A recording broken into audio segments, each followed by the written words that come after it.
Buenas noches, país, ¿cómo están ustedes? Como todos los miércoles charlamos en nuestro living de todo lo que nos pasa a los argentinos. Y cosas que nos pasan, ¿eh? Nos están pasando cada vez más cosas. Marchas, como en su momento, ¿se acuerdan de Bloomberg y de sus marchas? Hubo en esos momentos y hoy la sociedad está poniendo a muchos de los funcionarios contra la pared.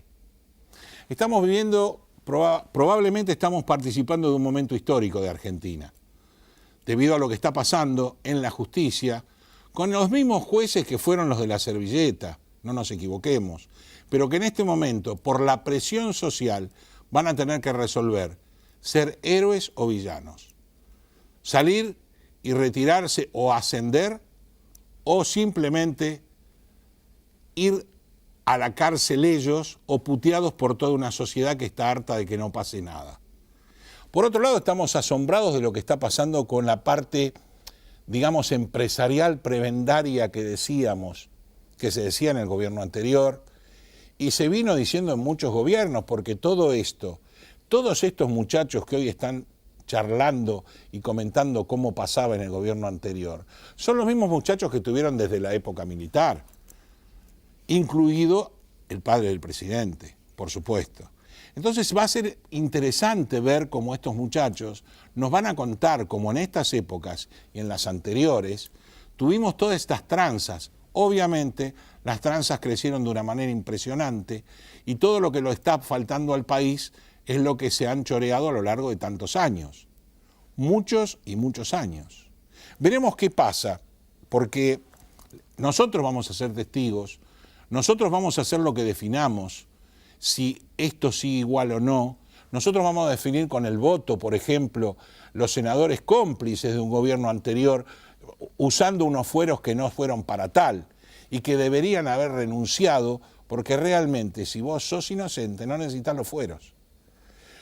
No nos olvidemos que en el Senado, que es un aguantadero, está Carlos Saúl Menem, que nada más ni nada menos tiene una sentencia no firme porque tiene que llegar a la Corte, de volar un pueblo para cubrir una estafa con armas que hizo a lo largo de su gobierno.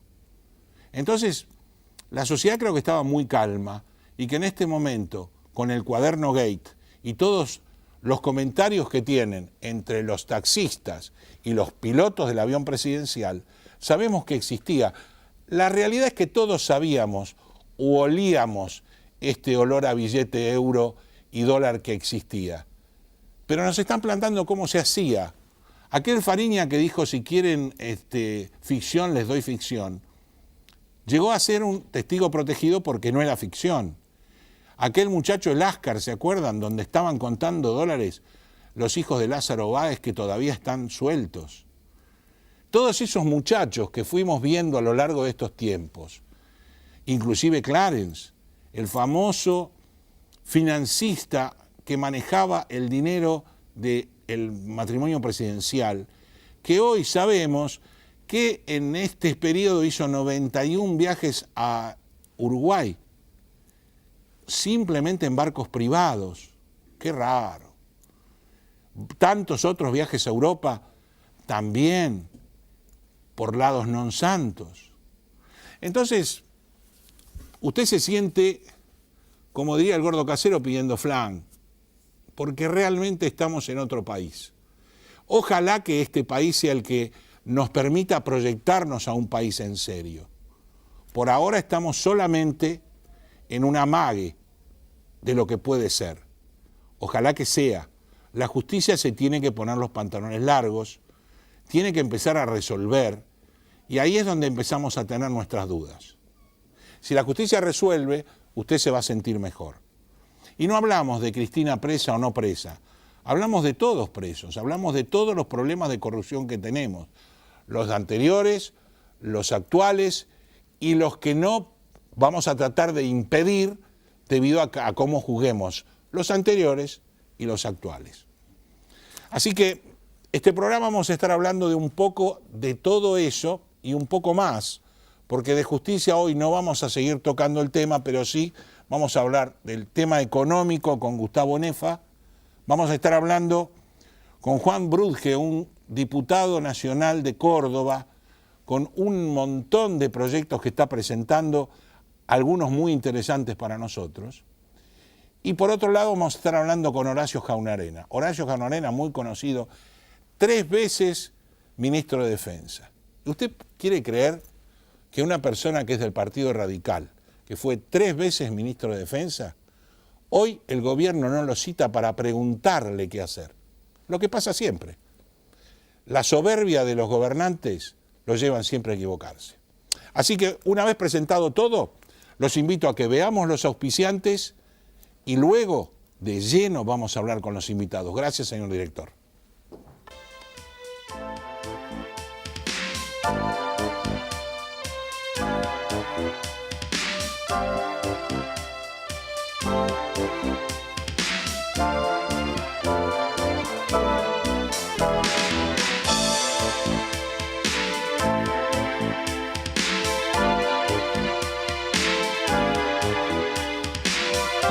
Alianza Group nace ante la necesidad de contar con una empresa confiable para realizar tareas de remanejo de mercadería. Ofrecemos almacenaje, etiquetado, acondicionamiento, estampillado fiscal, armado de pedidos, estibaje, inventario, control de stock, promociones, paletizado y servicio de limpieza. Contáctenos al 011-2153-0857 o a info@alianzagroup.com.ar.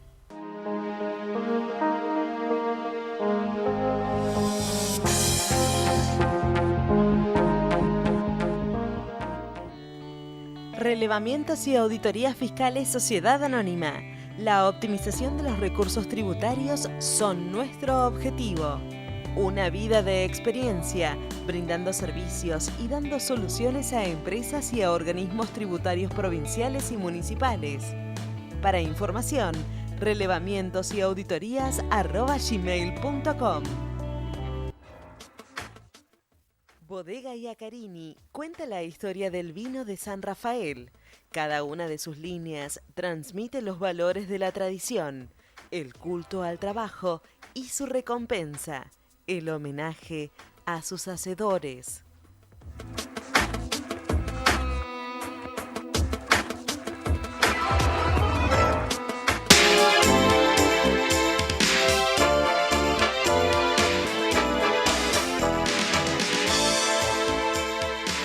Bueno, primer bloque del programa y dije, vamos a estar hablando con Gustavo Nefa, economista, director de Research for Trades, de economía fundamentalmente en un país que es como que está en medio de una ebullición.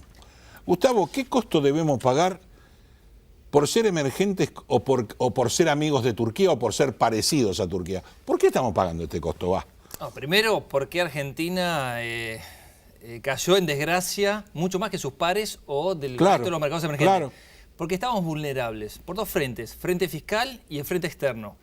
Mucho más que Turquía en el frente fiscal, mucho más que Brasil, por ejemplo, en el frente externo. El déficit de cuenta corriente se cobró su peaje.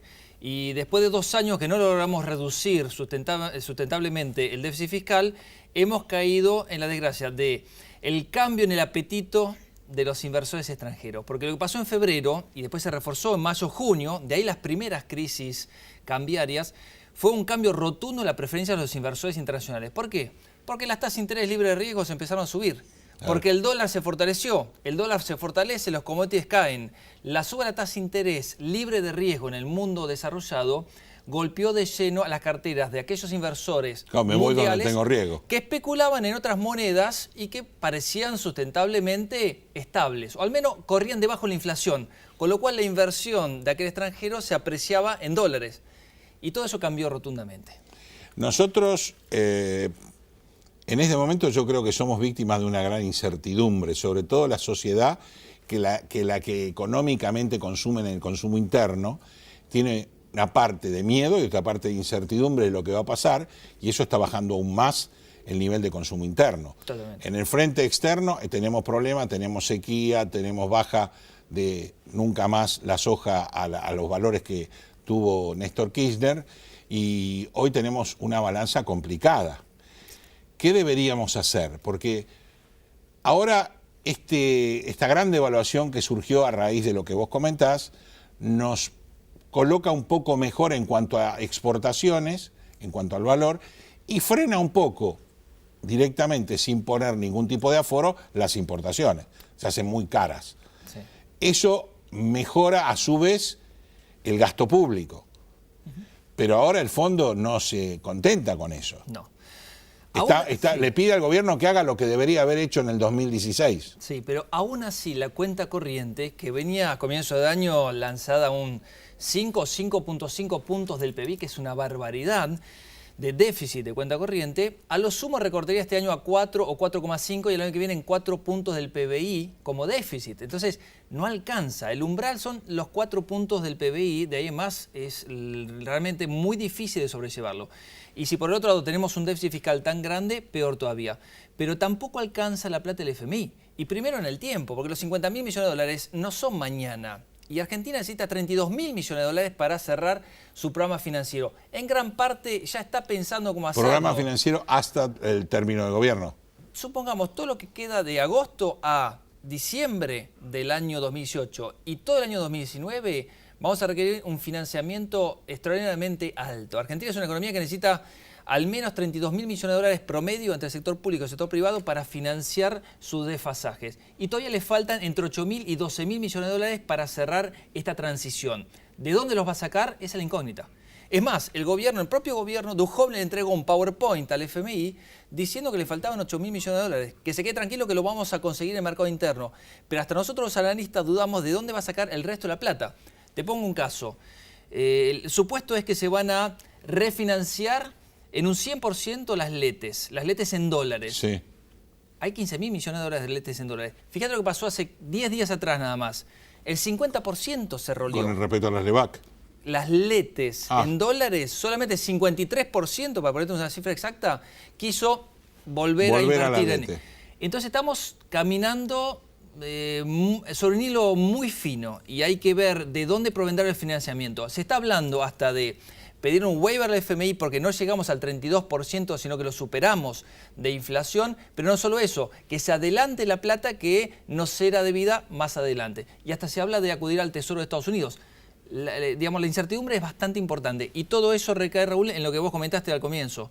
El consumidor recibe estos golpes en su bolsillo, porque después de un año 2016 de transición muy difícil, donde perdió poder adquisitivo, los cálculos van entre 6 y 9%, donde se había compuesto parcialmente en el año 2017, el año 2018 viene a echar por tierra todo ese avance hasta lograr recuperar el poder adquisitivo que tenía a la apertura del cepo. Estamos remando todavía detrás. Y volvimos a tener el mismo nivel de pobreza que cuando asumió el gobierno. Esto es lo más triste, porque cuando hablamos de evaluación, hablamos de un dólar de 30, de 32, de 35 a fin de año, estamos hablando de más pobres, porque el poder adquisitivo no logra recomponerse de la estampida del tipo de cambio que actúa a través de los precios de los bienes importados, que golpea obviamente a los alimentos como primer golpe directo al bolsillo de los estratos más inferiores, de los estratos más bajos de la población. Los alimentos subieron 50% este año. Sí. Ahora, el problema que tiene el gobierno es de comunicación o de gestión o ambos. De comunicación seguro. Seguro. Yo creo que con la gestión la comunicación pasa a un segundo plano, pero es importante la comunicación en momentos en los cuales hay crisis, sobre todo cambiaria, y el dólar es algo psicológico para los argentinos. Y segundo, cuando estás en una etapa de transición tan importante. Después del legado, y lo comentaste muy bien en tu columna inicial, no se dimensionó el verdadero punto de partida, que era realmente muy malo y dejó secuelas muy importantes que no supieron solucionarse 2 años y medio después. Con lo cual nos enfrentamos a un giro, a un cambio muy importante de la preferencia de los inversores internacionales. Y quiero recalcarlo, porque si los inversores internacionales seguían poniendo plata en algo que no era sustentable, podíamos seguir en 1 año, 2 años hablando de lo mismo, de cómo vamos a ir pateando para adelante nuestras obligaciones hacia adelante. Pero bueno, no se puede. Hay que tomar el toro por las astas y hay que empezar a hacer los deberes que ya sabíamos que teníamos que hacer, pero que apelábamos a un gradualismo que evidentemente no funcionó. Pero el gobierno no deja de tocar nichos, porque hay nichos, por ejemplo, ni bien asumió Macri el famoso retiro de retenciones a las mineras. Estábamos hablando en ese momento de 5.000 millones de dólares, no sé si se mantiene, seguramente se mantiene o creció en cuanto a lo que se cobraría hoy. No se habla de eso no se habló más. Y estamos hablando de los jubilados, del asalariado, de problemas que pegan muy fuerte en la sociedad y hay muchos nichos, Río Santiago, Astillero Río Santiago, la Carbonífera, o sea, hay muchos nichos todavía que tienen un disfraz de empresa, mientras que son un aguantadero. Sí, la minería es realmente un tema muy particular. Primero está muy cuestionado por sus métodos que dañan el medio ambiente en la mayoría de los casos. Pero es primero atracción y polo de atracción de inversiones muy importantes. Si no, preguntémosle a los chilenos lo que han recibido de inversiones y lo supieron aprovechar muy bien. La montaña es la misma, o sea, lo que se produce cobra un lado. Sí, pero tiran para acá, no para allá. Claro, exactamente. Pero ellos protegen su medio ambiente. Pero a su vez potencian las exportaciones. El objetivo de desgravar las retenciones a las exportaciones de la minería, así como se lo hizo con el campo en forma parcial, al menos al trigo y al maíz, y va reduciéndose en un esquema porcentual todos los años con la soja y los derivados de la soja, era una idea muy interesante para potenciar las exportaciones. Las exportaciones son las únicas que nos van a generar los dólares genuinos, de manera genuina, que apelamos para financiar todos los déficits estructurales que todavía tenemos. Y ahí, en ese nicho que vos estás hablando, no pecamos de no proponer o proyectar exportaciones argentinas en el exterior. Totalmente. Creo que la Fundación Exportar hizo muy buena tarea. Sí. Hay muchas otras tareas para hacer a nivel de difusión de las exportaciones, de posicionamiento de marca argentina. Pero los mercados se abren de a poco. Es una inversión per se. Es decir, Argentina tiene que invertir de acá en los próximos 10 años en 5 sectores estratégicos. Eso es lo que hizo Brasil.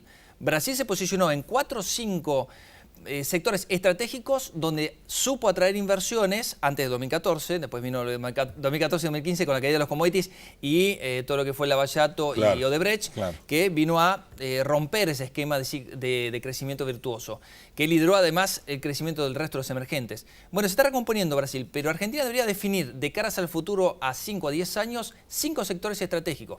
Puede ser software, es decir, nadie habla de exportación de servicios. Sí. Nosotros exportamos como consultora servicios a brokers, sociedades de bolsa o bancos en el exterior y genera divisa para el país. Bueno, creo que está totalmente subestimada la economía de servicios en Argentina. Uno sigue pensando en la industria y la fábrica con chimenea. Cuando la tradicional. Argentina tiene excelente mano de obra y todavía lo sigue teniendo, a pesar de un deterioro en su educación, excelente mano de obra, excelentes recursos, excelente capacidad intelectual para generar beneficios sustentables en la generación de divisa a través de los servicios.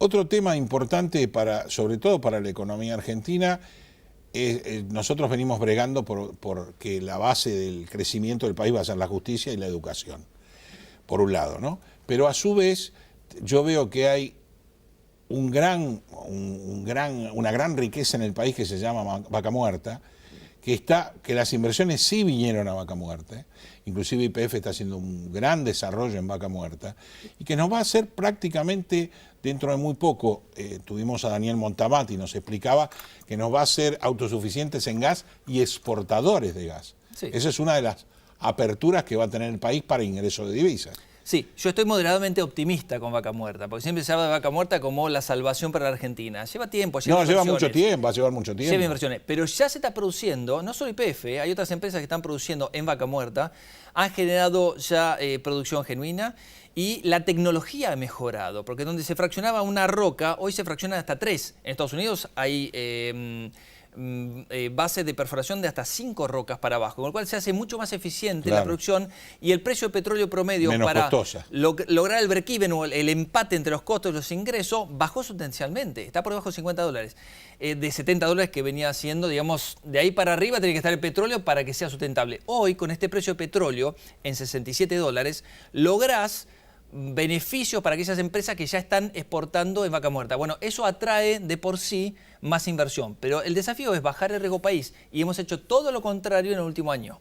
Todo lo contrario, el costo de fondeo de Argentina se ha catapultado a valores hasta casi prohibitivos. Lo ha dejado al margen, al soberano, al Estado, para poder ir al mercado de deuda voluntaria a pedir plata que le falta. Entonces, ¿qué podemos esperar de una inversión de riesgo? Y segundo, para un privado. Estamos en una encrucijada. Creo que hay primero una tarea del gobierno de restablecer la calma y el valor del dólar va a ser base como para poder pensar en lo siguiente, en poner la casa en orden. Otro de los dramas que tenemos es la competitividad.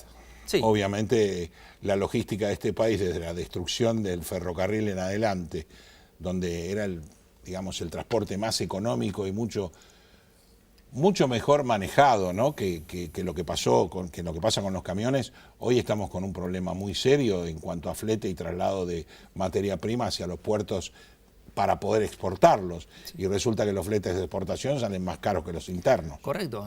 Sacar, digamos, la producción de limones o de ganado del norte de Argentina, Salta, Jujuy, al puerto de Rosario, embarcarlos sale más caro que llevarlo a China.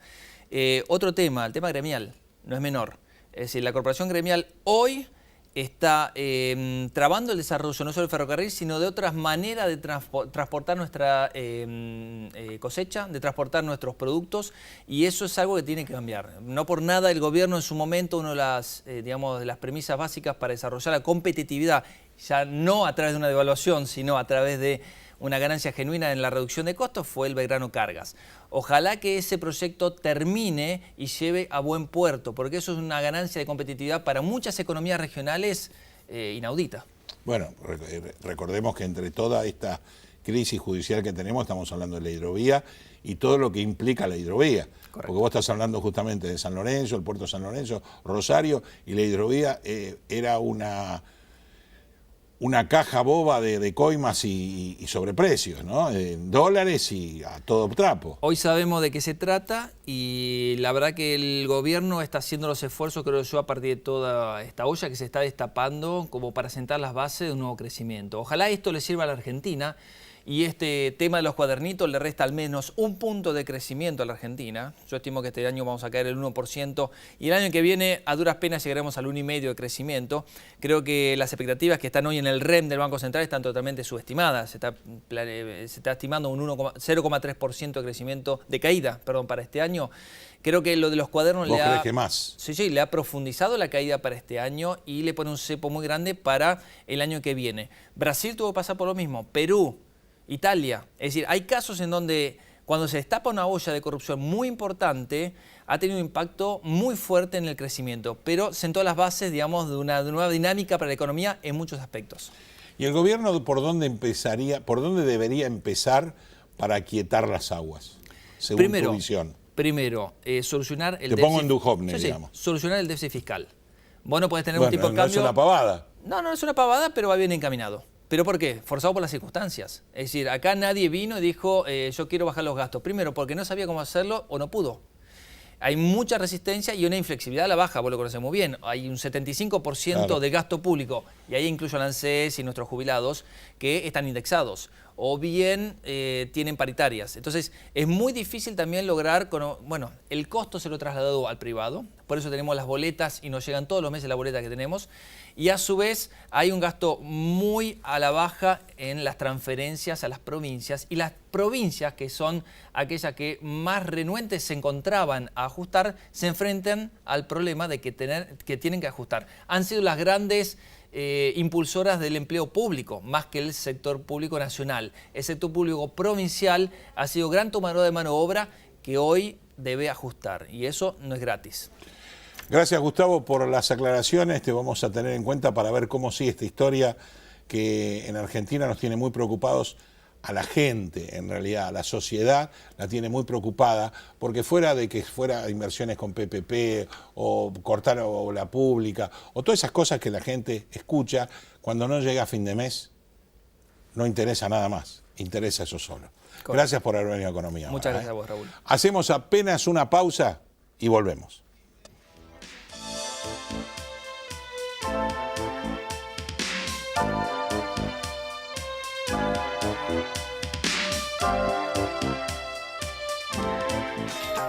Oeste Pack, desde hace 20 años en zona oeste. Amplio horario de atención, desde las 8 hasta las 17:30 horas. Entregas a domicilio y envíos al interior. Contáctanos por teléfono, Facebook, WhatsApp o Twitter. Respondemos su consulta al instante. Bodega Iacarini cuenta la historia del vino de San Rafael. Cada una de sus líneas transmite los valores de la tradición, el culto al trabajo y su recompensa, el homenaje a sus hacedores.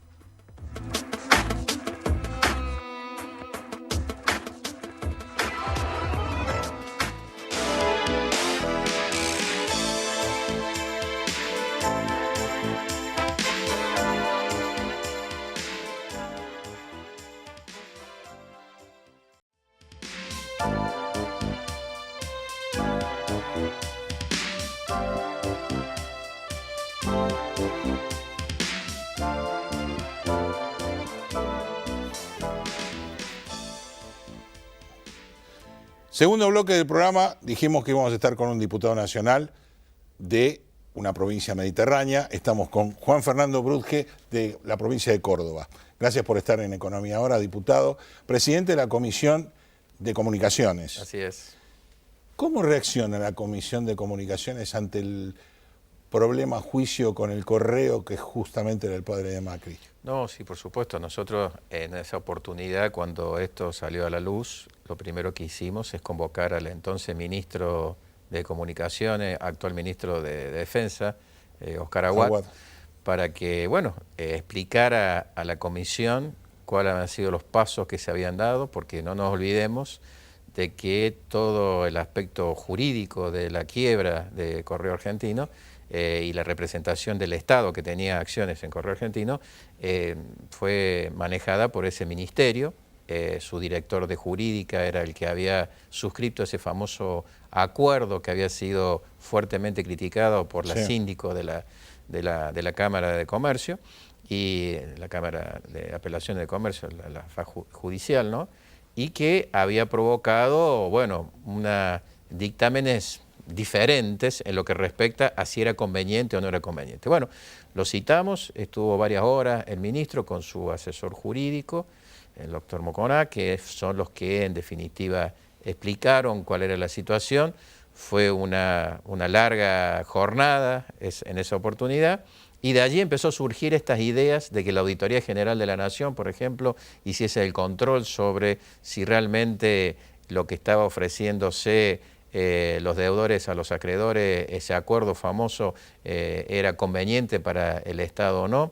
Empezaron también los amagues de juicios cruzados, en donde las empresas controlantes de lo que era Correo Argentino, en la cual estaba Sogma, nada más nada menos la empresa del padre del presidente, y en la cual hoy los hijos del presidente tienen acciones concretamente, había, digamos, influido para que se lleve a esta situación, juicios que se iniciaban por el hecho de que supuestamente el Estado argentino le había impedido lograr los beneficios económicos con la privatización de Correo Argentino.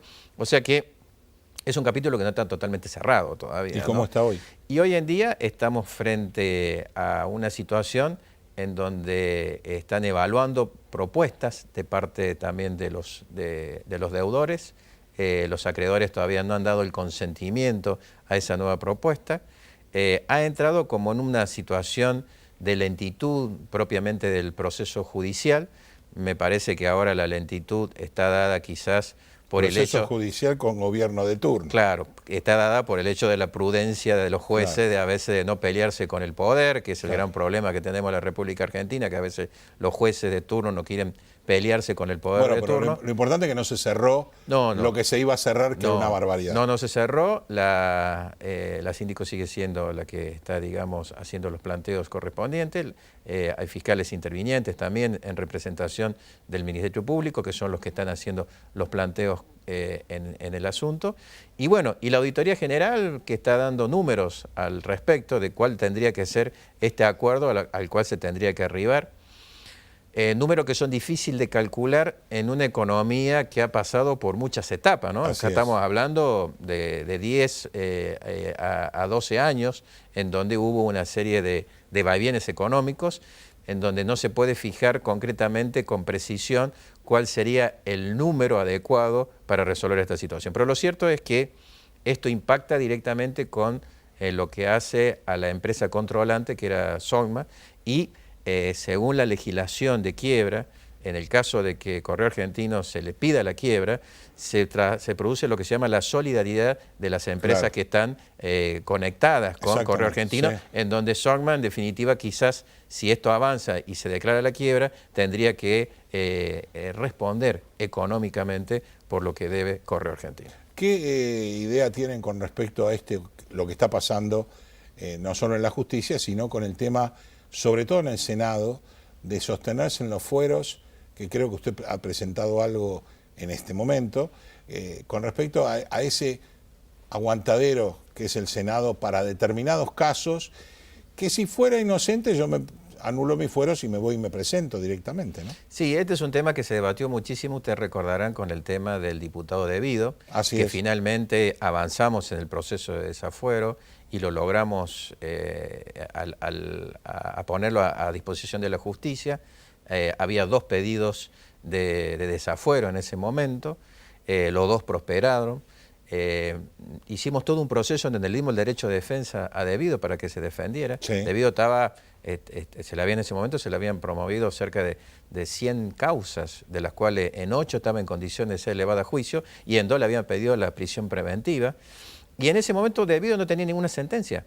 No tenía ninguna causa que se haya culminado, ni menos sentencia firme, pero entendíamos que la situación en que se encontraba Debido y los fundamentos que había dado, no solo un juez, sino una cámara que había controlado los fundamentos dados por el juez respectivo, eran suficientes como para determinar de que Debido podía interferir en el desarrollo de la causa, porque para eso son las prisiones preventivas, claro, para impedir de que el que está siendo imputado de un delito pueda interferir en el accionar de la justicia. Y lo estamos viendo, fíjense, ha salido a la luz hace poquito de que el que era su mano derecha o su secretario, Barata, había tenido o había pretendido tener comunicaciones con un imputado actualmente que era el empresario de Coicochea. O sea, los medios de comunicación dieron a conocer que cuando Barata había logrado la libertad, lo primero que hizo es comunicarse con quien después, a la postre, terminó siendo hoy imputado en otras causas. O sea que, en definitiva, por más que se esté o no se esté en el gobierno, la interferencia puede suceder y por eso la prisión preventiva era como tal. Y en ese momento no hicieron el planteo que era necesaria una sentencia firme. Bueno, está la doctrina Pichetto en el Senado de la Nación que dice que únicamente se puede desaforar con sentencia firme. Bueno, mire, no se desaforaría nadie, en definitiva. Es el caso de Carlos Saúl Menem. Ni dudarlo. Menem tiene sentencia en segunda instancia, pero vamos a llegar a la Corte, entonces nunca tienen sentencia firme. Nunca tiene sentencia firme. Entonces, ante esa situación, yo creo de que la doctrina que nosotros aplicamos con antecedentes, inclusive antecedentes cercanos, yo en mi discurso me fui hasta la época de 1862, cuando estaba el mismo Congreso que sancionó la Convención Constituyente, o sea, la que sancionó la Constitución Nacional, en donde allí vimos de cómo ellos hacían la interpretación de que no era necesaria una sentencia firme, sino que era poner a disposición del juez aquel diputado que se estaba amparando en aquella época en lo que se llama el fuero o la inmunidad de proceso. Hoy hablamos de la inmunidad de arresto. Claro. Pero lo más alarmante de todo esto es el tema de los allanamientos, que también con Debido tuvimos el problema, que Debido también se oponía a que se allanara su domicilio, y cuando nosotros logramos en la Cámara la mayoría para autorizar el allanamiento, era el allanamiento más cantado del mundo. A ver, el allanamiento es un acto que tiene la justicia, una potestad que tiene la justicia para el efecto sorpresa. Aprovechando el efecto sorpresa, poder hacerse de bienes que están siendo resguardados o pruebas que están siendo resguardadas en lugares donde los supuestos imputados se creen que la cosa está segura, o conservar pruebas que luego en el proceso van a determinar si es culpable o no es culpable. Pero bueno, cuando hablamos de allanamiento en donde se publicita por todo lado de que se está por pedir el allanamiento, obviamente que pierde el sentido. Por eso, si bien en la Cámara de Diputados hay varios proyectos para modificar la ley 25320, que es la ley que establece la posibilidad de que se puedan allanar los domicilios y las oficinas y la correspondencia de un diputado o un senador, todo, dice la ley, con autorización de la Cámara, con lo cual significa que nos tenemos que juntar los diputados y discutir una orden de allanamiento. O sea, es una cosa, pero que no tiene ningún tipo de sentido. Es una barbaridad. Una cosa que cae, que choca contra el sentido común, digamos, ni con el del derecho, con el sentido común. Y es quitar la independencia a uno de los poderes. Así es. Yo presenté un proyecto de ley en donde manifiesto de que el allanamiento al domicilio y aquellos lugares en donde no sea el despacho del diputado y del senador no requiere autorización de la Cámara, sino que el juez le comunique al presidente de la Cámara respectiva, si un diputado, al presidente de la Cámara de Diputados, si un senado, a la vicepresidenta de la Nación, a los fines de comunicarle que va a hacer el allanamiento al domicilio de tal diputado. Punto. No es autorización sin información. No. Y el presidente de la Cámara y el presidente y la vicepresidenta designar un diputado veedor para que vaya a observar de que se cumpla como corresponde la orden de allanamiento, que no se exceda en esa orden de allanamiento, eso lo ponemos todo al procedimiento en la propia ley, Y esto no es un invento, sino que lo tomamos del mundo de la profesión. Por ejemplo, para allanar un estudio jurídico de un abogado, la mayoría de las leyes procesales provinciales y la ley de las colegiaciones de los abogados exige de que previamente se comunique al presidente del colegio de abogados para que designe un abogado que ya está designado, para que esté presente y analice si en el allanamiento al estudio jurídico no se extralimita. Lo mismo pasa en cuestiones. con los estudios contables, exactamente. Exacto. O sea que no estamos inventando nada nuevo, y en este aspecto cuando se está protegiendo los intereses de la profesión, aquí también con la presencia de un legislador, un par, se está protegiendo los intereses que hacen a un legislador. O sea, ¿qué es tomar del derecho privado, llevarlo al derecho público y ponerlo en igualdad de condiciones? Porque tanto abogados y contadores como diputados y senadores tenemos que ser iguales ante la ley. Con respecto al tema del aborto, usted tuvo un interesante proyecto que es totalmente distinto a lo que se planteó. Sí, o a lo que se discutió. Sí, nosotros básicamente apuntamos a dos aspectos. Primero, entender de que la situación actual de los casos de aborto que se están produciendo en el ámbito clandestino no debe ser considerado como el principio de la película, sino como el final de la ausencia del Estado en muchas cosas. El Estado está ausente en la educación sexual, que yo entiendo que tiene que ser amplia, abierta. El Estado está ausente en los métodos anticonceptivos, que ya prácticamente no hay una campaña adecuada. No, ninguna. Y el Estado está ausente en lo que es la atención de la mujer embarazada, pero la atención integral de la mujer embarazada. En este punto, yo presenté juntamente con 37 diputados nacionales más un proyecto de ley en el cual hablamos de justamente crear los centros de contención integral de la mujer embarazada, la contención en lo psicológico, la contención en lo sanitario, la contención también en lo económico. Por eso creamos la asignación, reforzamos la asignación universal por hijo por nacer, porque nosotros partimos de un concepto claro y concreto, de que acá constitucionalmente estamos en presencia de un ser, de una persona, que es la persona por nacer, y que debemos ver los mecanismos para salvar a todas las vidas, no solamente del niño por nacer ni a la mamá, sino también de aquella mujer que se encuentra en una situación de vulnerabilidad, que piensa en la posibilidad de provocarse un aborto, que el Estado le brinde primero la contención que debe tener a los fines de resguardar todos sus intereses. Y paralelamente presenté un proyecto de ley relacionado a lo que es la adopción prenatal, que es una figura... Eso es lo más interesante. O sea, una figura novedosa que existe en Perú, que ha dado muy buenos resultados, que es una figura que permite que familias puedan colaborar con aquella mamá que no puede, en definitiva, mantener a ese niño que está gestándose en su vientre y que tenga la tentación quizá de abortar, y que acá, ante la ausencia del Estado, aparezcan la solidaridad de las personas y que en ese mecanismo se pueda llegar a un buen puerto. Habría que tener un mecanismo de simplificación de adopciones, porque hay mucha gente que quiere adoptar y no se mete en la adopción por el trastorno que trae. Usted dijo bien, yo soy de Córdoba, yo soy profesor universitario y le he pedido tanto a la Facultad de Derecho de la Universidad Nacional de Córdoba como a la Facultad de Derecho de la Universidad Católica de Córdoba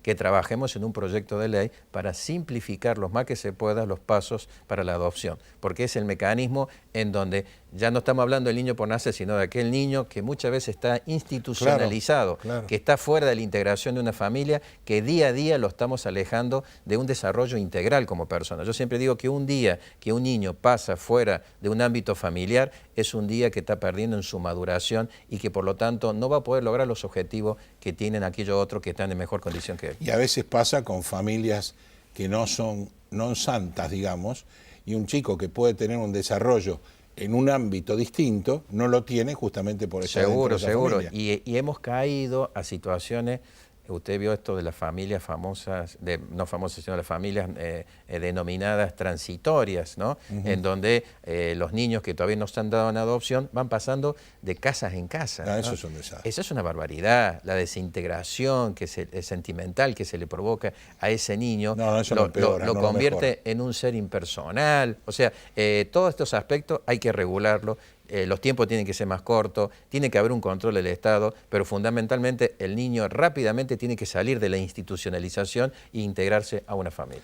Gracias, diputado, por haber venido a Economía Ahora. Gracias por los proyectos e impulsémoslos para que salgan y que se voten, porque este país necesitamos simplificar y mejorar. Ni dudarlo, es el compromiso nuestro. Muchísimas gracias por haber venido. Gracias. Hacemos una pausa y venimos a hablar nada menos que con el doctor Jaunarena de defensa.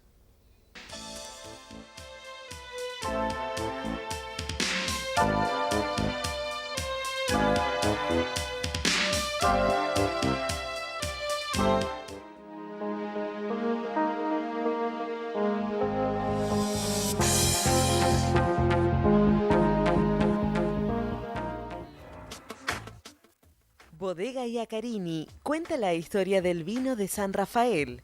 Cada una de sus líneas transmite los valores de la tradición, el culto al trabajo y su recompensa, el homenaje a sus hacedores.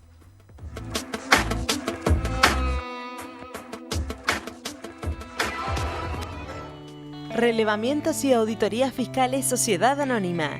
La optimización de los recursos tributarios son nuestro objetivo. Una vida de experiencia, brindando servicios y dando soluciones a empresas y a organismos tributarios provinciales y municipales.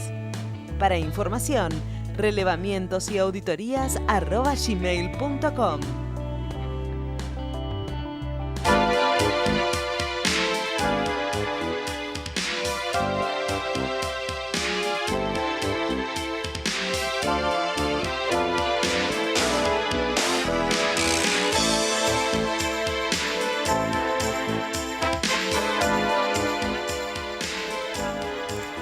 Lo prometido es deuda, estamos en el tercer bloque del programa, lo dejé como postre para todos nosotros. Estamos con el doctor Horacio Jaunarena, 3 veces ministro de Defensa. Muchas gracias por estar en Economía Ahora, doctor. Y voy de lleno al tema, ¿no?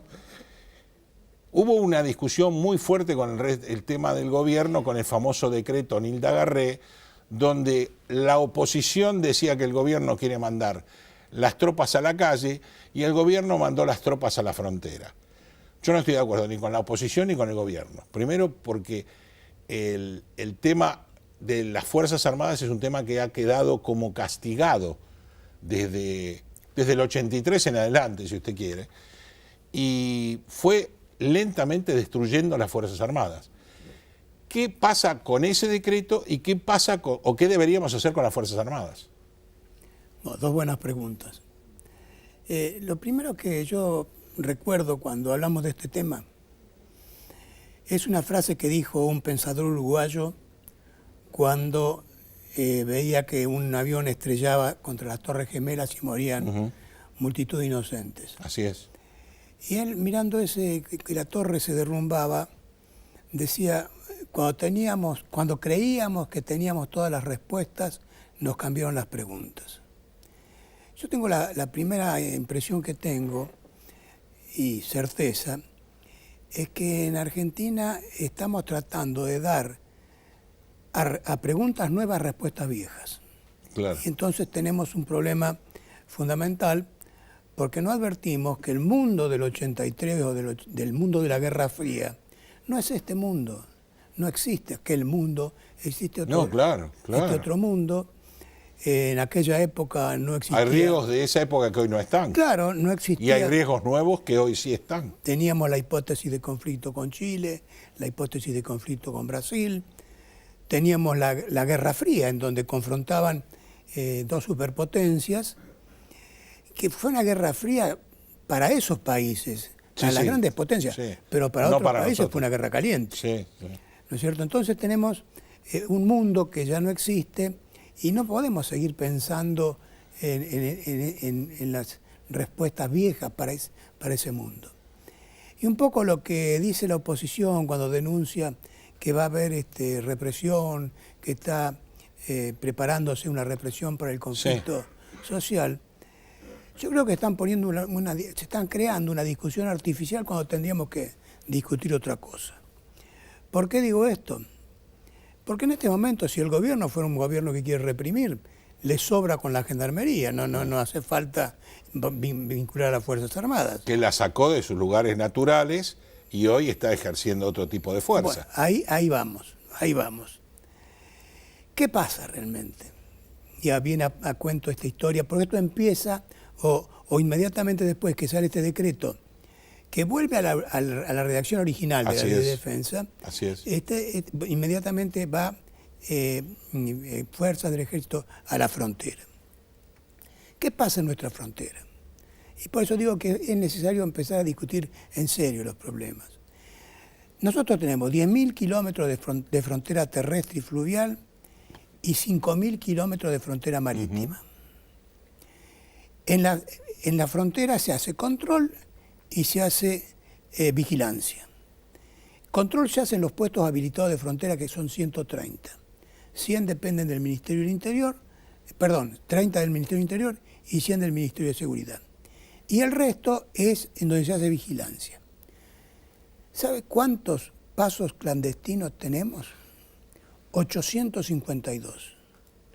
852 pasos clandestinos. Casi por 8 los puestos que tenemos. Exactamente. En donde todos los días, por 852 pasos, entra y sale la gente con lo que quiere. ¿No es cierto? Y frente a esta realidad que tenemos que hacernos cargo y no podemos ignorar, tenemos que el 60% de la gendarmería está en los centros urbanos. Gendarmería que, como usted bien dijo, es una policía de frontera. Claro, claro. ¿No es cierto? Fue creada para eso. El 60% lo tenemos en La Cava, en el Gran Buenos Aires, en Córdoba y en Rosario.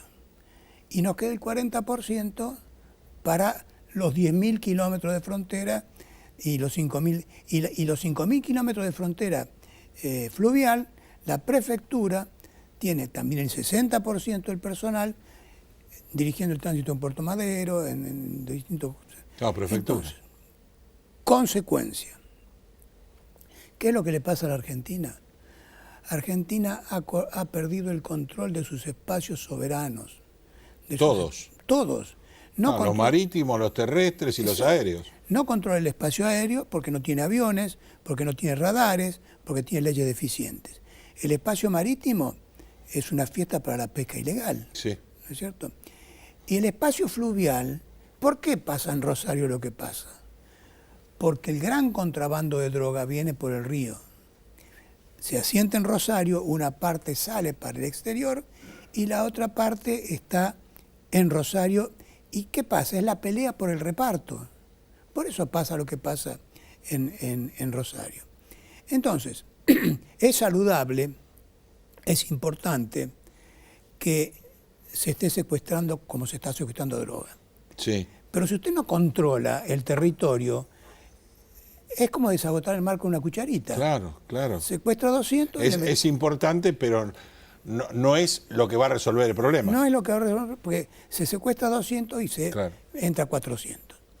Entonces yo creo que lo que tenemos que hacer los argentinos es ponernos a discutir en serio. Y ver cuáles son los problemas inmediatos que tenemos. Estos son los problemas inmediatos que tenemos con otra realidad. Usted acertadamente conversó de economía hace un rato. Uh-huh. Argentina tiene un déficit fiscal que no puede desviar más recursos de los que está asignando. Entonces usted tiene que hacerse cargo de que va a tener, aunque no le guste, presupuestos restrictivos en defensa, presupuestos restrictivos en seguridad, no va a poder aumentar sustancialmente los efectivos, no va a poder darles adecuadamente armamento.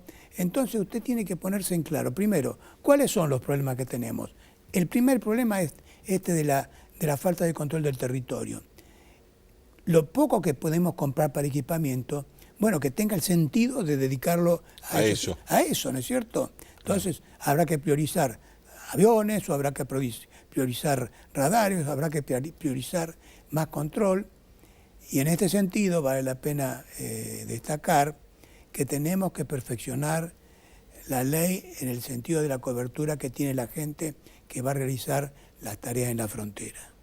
Ahora, también hay miedo en parte generado por la oposición, como que si manejamos el ejército o le damos armas al ejército, estamos fomentando un golpe de Estado, cosa que es totalmente ridículo, porque seguimos pensando en Videla, Macera y Agosti.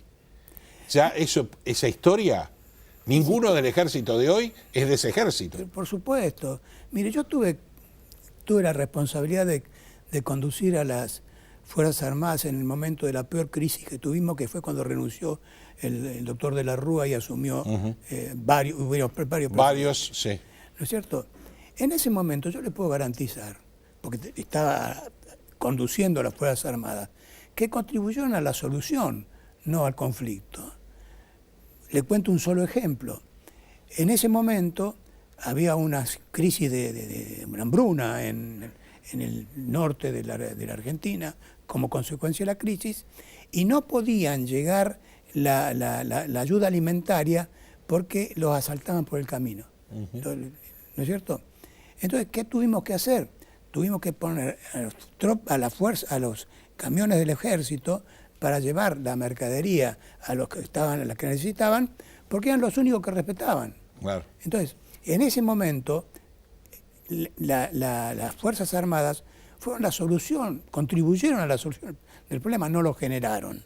¿No es cierto? Y además, como dice Potash, que es un pensador americano que estudió los temas militares, los golpes de Estado en la Argentina siempre fueron cívico-militares. Sí, claro. Hubo una población por lo menos indiferente a lo que pasaba y una conducción de las Fuerzas Armadas proclive. A realizarlo. Eso no existe más. Eso no existe más.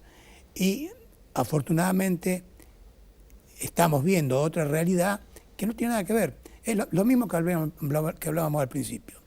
Mirar con ojos de hace 30 años lo que está pasando actualmente, ¿no es cierto? Entonces, y cuando preguntas nuevas con respuestas viejas, como dijo usted. Exactamente, preguntas nuevas con respuestas viejas. Y le digo una cosa más. Si usted se pone a pensar, no hay un poder militar lo suficientemente débil cuando la sociedad no defiende la democracia. El poder militar más débil puede tumbar un gobierno si no lo resuelve la sociedad. Claro, y usted se fija que las inestabilidades que se han producido en América últimamente son las instituciones las que producen las crisis, ¿no es cierto?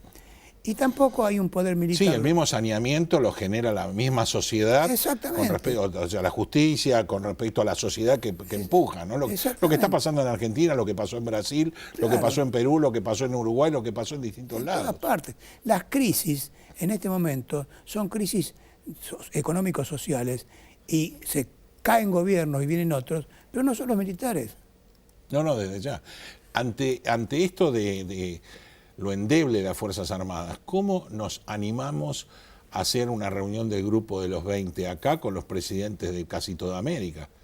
O sea, creo que por algo vino el capo del Pentágono, ¿no? Porque tendrán su preocupación. Y tenemos que hacer una sesión de soberanía, porque no estamos en condiciones de defenderla. De defenderla. Esto es así. ¿Cómo va a defender si no tiene aviones para controlar? No puede. Entonces, necesariamente tiene que hacer una sesión de soberanía. Porque yo pongo la pregunta al revés. Con esta situación que tenemos nosotros de seguridad y de defensa, ¿usted cree que los americanos van a dejar venir a Trump si no tienen asegurado? No. O a Trump o a Putin. No, a cualquiera. A cualquiera, ¿no es cierto? Entonces, es razonable. Van a procurar su servicio para defender a su presidente. Pero por supuesto, porque no hace falta ser un observador demasiado atento, pero un observador más o menos informado sabe que la situación de las Fuerzas Armadas Argentinas está en una crisis terminal. Esto es así. Ante la crisis, en un minuto que nos queda, ante la crisis que pasó el gobierno con respecto a este decreto, ¿usted tuvo algún llamado del gobierno como para asesorarlo, preguntarle en base a su experiencia? No tuve ningún llamado. Yo lo que hice fue tratar de hacer razonar, pero no en el gobierno, conversando como estamos conversando ahora, pero no me han llamado. Es lamentable que no se converse estos temas.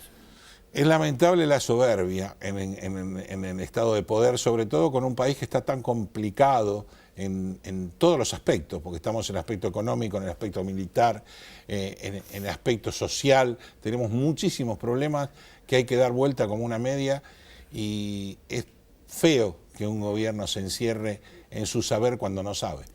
Absolutamente. ¿Sabe qué? Yo creo, nosotros tenemos una dimensión de problemas que requiere una masa crítica para solucionarlo de apoyo, que no lo estamos construyendo. Claro. Y si no construimos esa masa crítica, no vamos a tener fuerza para solucionar los problemas. Ni más ni menos. Gracias, doctor Jaunarena, por haber venido a Economía Ahora. Bueno, para ustedes fue todo por hoy, hasta la semana que viene, por supuesto, y creo que hemos tenido curso de economía, curso de leyes, curso... En diputados preguntamos lo que ustedes querían preguntar, y con el doctor Jaunarena nos dimos el lujo de saber o de preguntarle a alguien que es el que más sabe en el país de defensa y sabe que estamos indefensos. Muchas gracias por haber venido a Economía Ahora. A ustedes hasta la semana que viene. Como siempre, tratemos de mejorar el país.